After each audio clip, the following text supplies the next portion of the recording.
Folks say it was the greatest time in all of Australian motorsport, a time when the magicians of Mount Panorama weaved their wands from the wheel of a Mini Cooper S, a GTR XU1, a GTHO Falcon or an EH Holden. And though at least one generation later, the sport of racing on the tar with your favourite car has changed considerably, there are still those who remain devoted to that golden age. This week we tracked down 5 different people from 5 very different walks of life, but all with a passion for historical racing cars. We got them together with Australian motor racing icon and Rare Spares ambassador John Bowe and took a step back in time.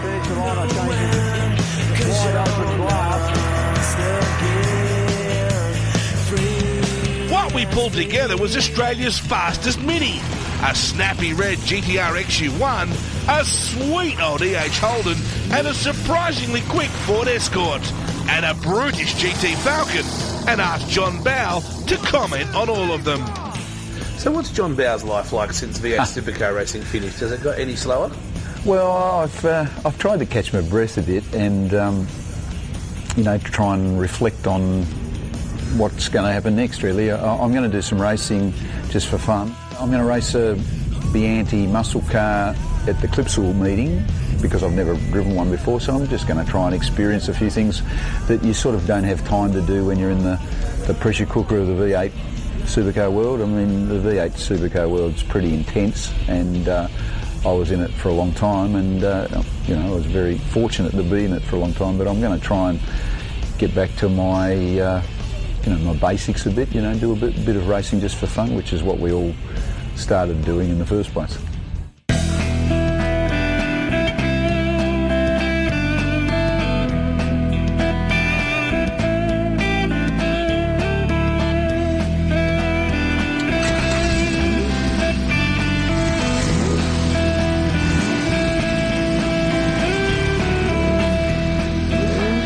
Okay, that is a magnificent car.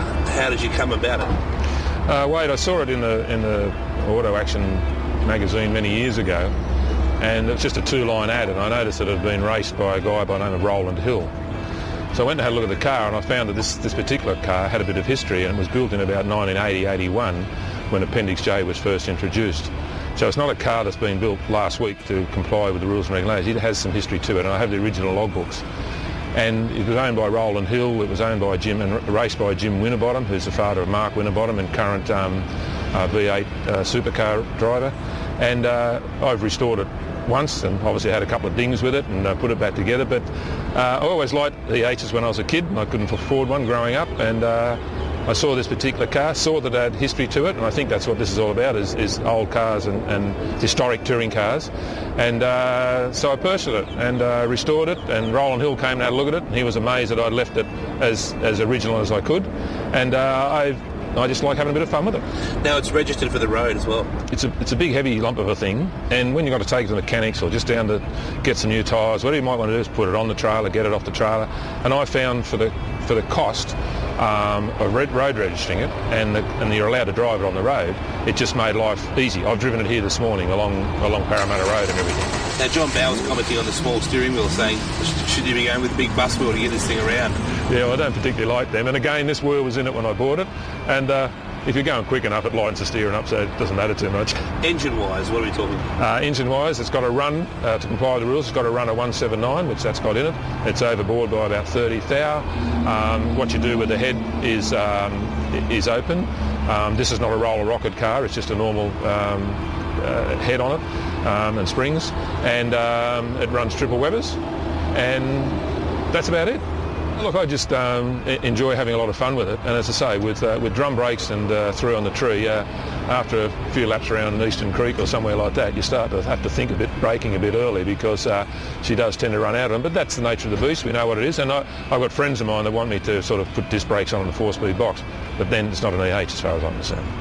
My dad was a Holden salesman, which is a bit ironic really, and he was selling new Holdens when EHs were new, so I can remember them very clearly, and they were my favourite car when I was a young bloke. I aspired to having an EH, and my grandmother had one, so unfortunately I didn't ever make the grade. I didn't ever end up with an EH, but I think probably one of the most iconic Holdens ever made.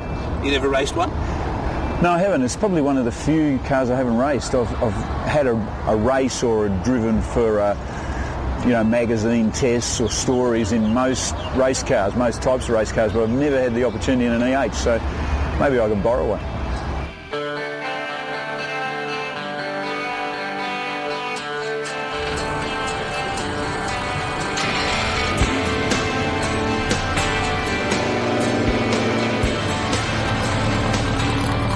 You must be very proud of it. How did you come about this car? I've always been into Escorts, right from when I was 17. It was my first car, and over the years we had a few, and then you move on, families and things, and then eventually I wanted to go racing, and an Escort was the obvious choice. So how did you find this one, and how did it all come about?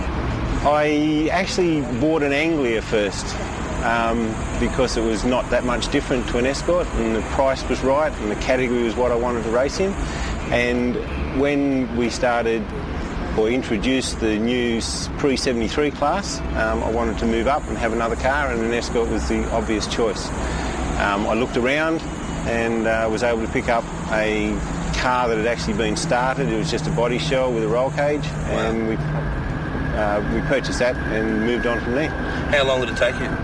About 12 months. It wasn't too difficult to build. A lot of the parts that we had that we'd accumulated over the years for the Anglia crossover, brakes and suspension and things like that, some of the components, so it was a reasonably quick build, and having small Fords. My son's got an Escort as well, my daughter had an Escort, so I had a few spares laying around, so we moved on to that. The engine was always going to be a little bit of a problem because it's actually a 1300, which is unusual in Escorts as far as race cars are concerned, because they're normally always Lotus twin cams or VDA engines.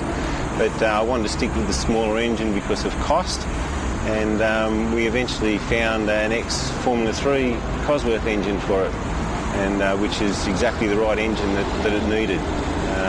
In 1973, the Formula 3 rules said they had to be based on a production engine. And luckily, it was a 1300 Escort engine that was based on, so it fitted perfectly within the rules. And so you got a brake? The car. So we got a brake, yeah. You obviously race the car as well. I mean, do you get in there and hook and book, or are you mindful of parts availability?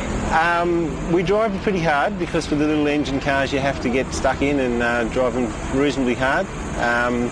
But we don't like panel damage, so we'll pull out of a situation when we have to, and we're very mindful of not sticking our nose in when it's going to get chopped off. But, what's the best part about this whole nostalgic historic racing? Oh, the cars themselves and the guys that run them. It's the historic racing is all about the cars in a way, and recreating the racing from the period. And the guys that want to do that are really enthusiasts.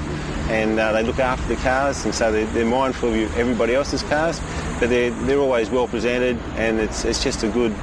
It's like a show at the same time as we go racing. I think it's a great little car. I mean, one of the best handling, sweetest little cars. Got great steering feel. I drove one recently for a magazine story, a Unique Cars magazine story, a little racing version like this, 1300cc, and. It was well behaved, but not enough power really for a car this heavy. I think that's why the Minis were so dominant in their era compared to Escorts, because of the power to weight ratio. But I'd like to drive one of these with a 1600 BDA in it, or something like that, or a twin cam even. But as a chassis goes, they're a really nice package, a well behaved little car. Yeah, they look cool, don't they? Coming up after the break, folks, plenty more rare spares and rare rockets.